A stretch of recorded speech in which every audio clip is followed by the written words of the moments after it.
Our next topic, and I did see questions people were asking what the update was, is involving Kike Hernandez and Amed Rosario as well.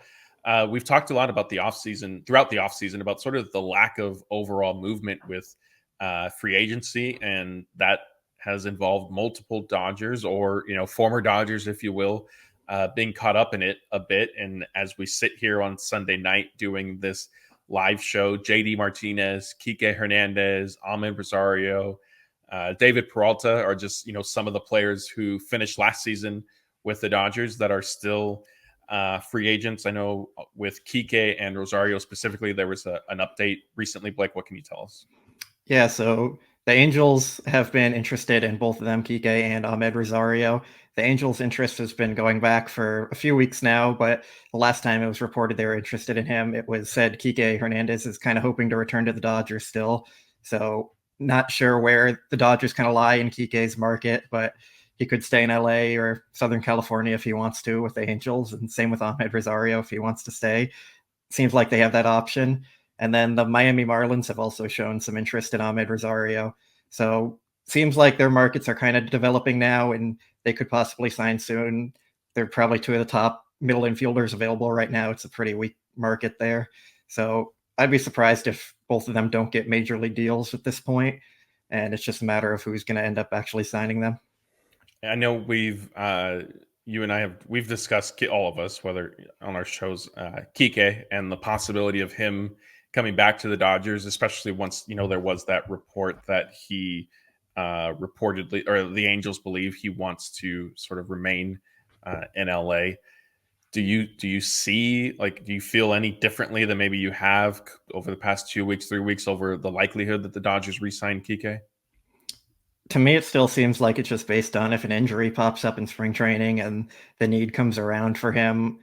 I just don't see them making a move to get him on the roster if they haven't done that already. I think if they wanted to, they would have been a little more aggressive doing that instead of waiting till games start into spring training. So I just don't really see it unless something major changes and they need to go find a replacement. But even then, they have Miguel Vargas who could just fill in for the spot. So I just don't really see it happening. Kind of unfortunate. They could try and make some room for him. It would just be tough with their 40-man roster crunch, and I just don't see it.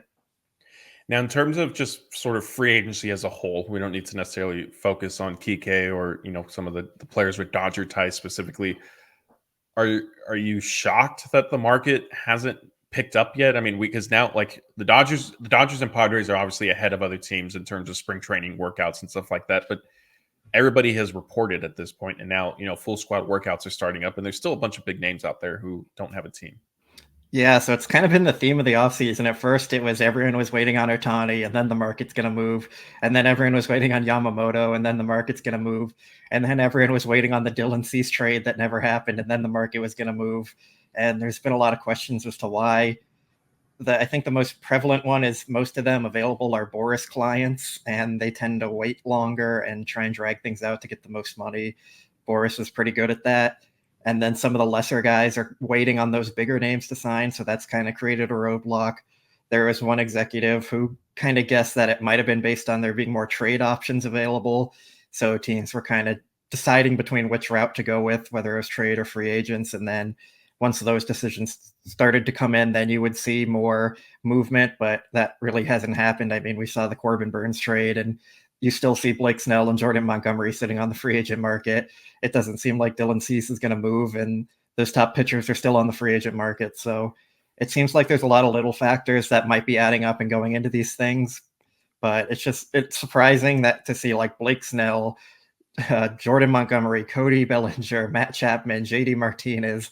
There's just so much talent on the free agent market still, and camp is getting underway. And I would expect some of them to start signing soon, but their options are more limited. It seems like a lot of teams aren't spending or have already spent the full amount they planned on. Then you have big market teams kind of cutting salary this season, like the Red Sox are trading pieces away instead of trying to add. So it's just surprising, but it seems like the state of baseball right now and might be kind of like this going forward for the next few years until something might change.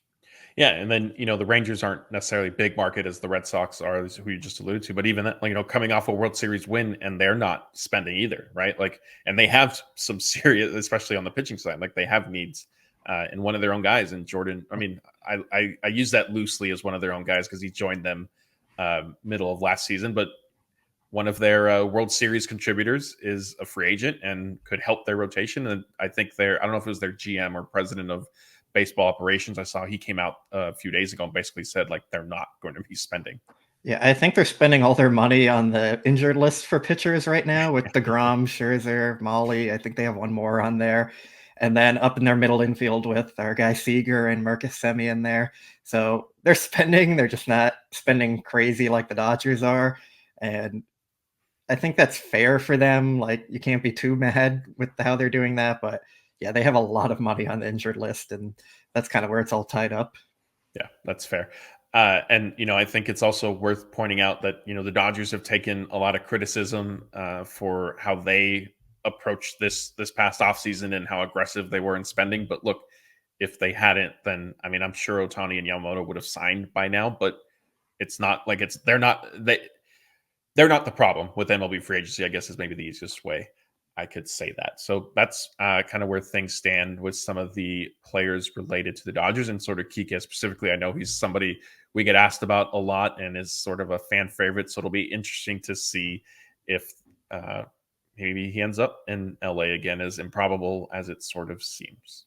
And I think a lot of the chat's pointing out that like a lot of the free agents available also have flaws with them. Like Blake Snell's the top pitcher, but he's been very inconsistent throughout his career, and he has crazy walk issues. And then Cody Bellinger had his bounce back after being one of the worst players in baseball for 3 years. Jordan Montgomery was kind of a mid-tier starter until his breakout last year.